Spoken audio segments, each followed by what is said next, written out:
Hello guys and welcome back to my channel. आज का हमारा जो टॉपिक है वो महिलाओं से रिलेटेड एक बहुत ही कॉमन टॉपिक है, जिसे पॉलीसिस्टिक ओवेरियन सिंड्रोम यानी कि पीसीओएस या जिसे कॉमनली हम पॉलीसिस्टिक ओवेरियन डिजीज यानी कि पीसीओडी के नाम से जानते हैं।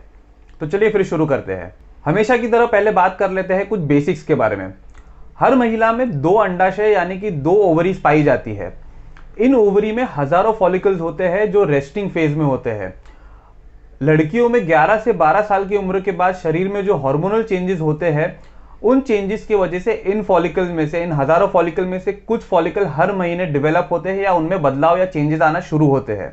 इन कुछ फॉलिकल में से सिर्फ एक फॉलिकल पूरी तरह तैयार और मैच्योर होता है और उस मैच्योर फॉलिकल में से एक अंडा बाहर निकलता है जिसे हम ओवम कहते हैं।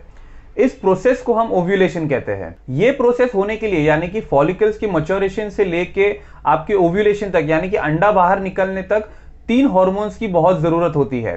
सबसे पहला है आपका एफएसएच यानी कि फॉलिकल स्टिमुलेटिंग हार्मोन, जो आपके ब्रेन से रिलीज होता है पिट्यूटरी ग्लैंड से। ये हार्मोन आपके ओवरीज को ये निर्देश देता है कि वो फॉलिकल्स को मैच्योर करे।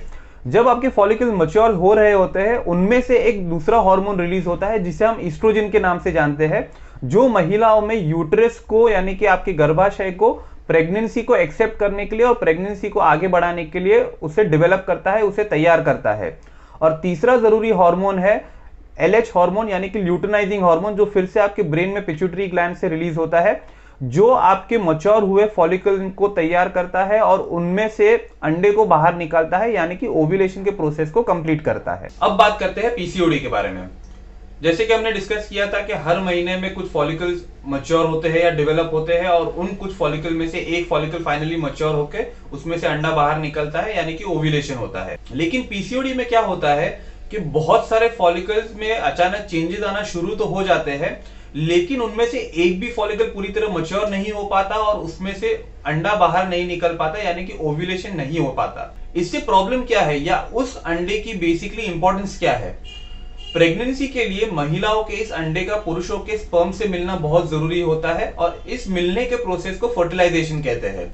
अगर अंडा नहीं होगा तो ये फर्टिलाइजेशन का प्रोसेस कंप्लीट नहीं हो सकता और इसके कारण जिन महिलाओं को पीसीओडी की शिकायत होती है उन्हें कंसीव करने में यानी कि प्रेग्नेंट होने में दिक्कत आ सकती है। ये तो हो गया आपका एकदम बेसिक के पीसीओडी में होता क्या है।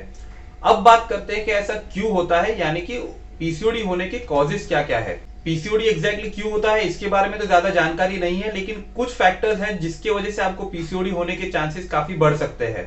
उसमें सबसे पहला है जेनेटिक फैक्टर्स, यानी कि अगर आपकी फैमिली में आपको हिस्ट्री है, आपके माता जी को, आपके बहनों को या आपके फर्स्ट कजिन्स को अगर पीसीओडी की शिकायत है तो काफी ज्यादा चांसेस है कि आपको पीसीओडी डेवलप हो सकता है। दूसरा एक बहुत इंपॉर्टेंट फैक्टर जो महिलाओं में पीसीओडी होने का कारण बन सकता है वो है मोटापा या वजन ज्यादा होना।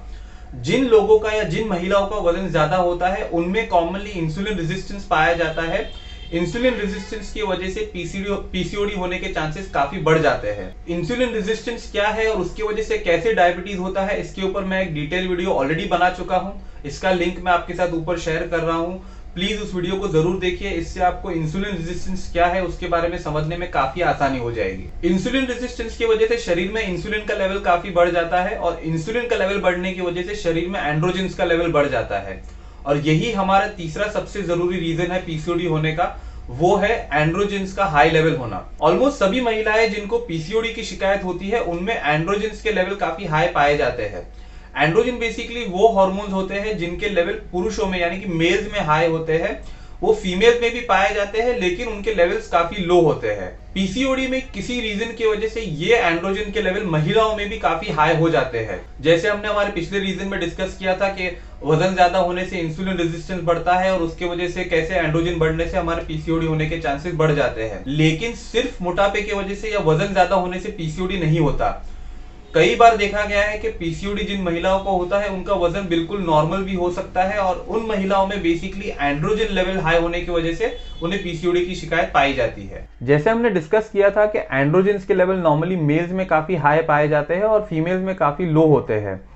इसलिए जिन महिलाओं को पीसीओडी की शिकायत होती है और जिनमें ये एंड्रोजेंस के लेवल बढ़ते हैं उनके शरीर में कुछ ऐसे चेंजेस डेवलप होते हैं जो नॉर्मली पुरुषों में पाए जाते हैं। उनमें सबसे कॉमन फीचर है एक्सेसिव हेयर ग्रोथ या शरीर पे बाल का काफी ज्यादा बढ़ जाना। स्पेशली फेस पे हेयर ग्रोथ काफी ज्यादा बढ़ जाता है। आज के मेरे इस वीडियो के जरिए मैंने एक छोटी कोशिश की थी आप लोगों को समझाने की कि पीसीओडी क्या होता है, कैसे होता है, क्या हार्मोनल चेंजेस आते हैं पीसीओडी में, एक्सेट्रा। पीसीओडी के सिम्टम्स, उसके ट्रीटमेंट और मैनेजमेंट के ऊपर मैं एक डिटेल वीडियो अलग से बनाऊंगा, प्लीज उस वीडियो को भी जरूर देखिए। वेल, आई होप आपको आज का मेरा वीडियो अच्छा लगा हो। सबसे आखिर में लेकिन सबसे जरूरी, please don't forget to subscribe to my channel. This is your family doctor saying goodbye and thank you very much for watching the video.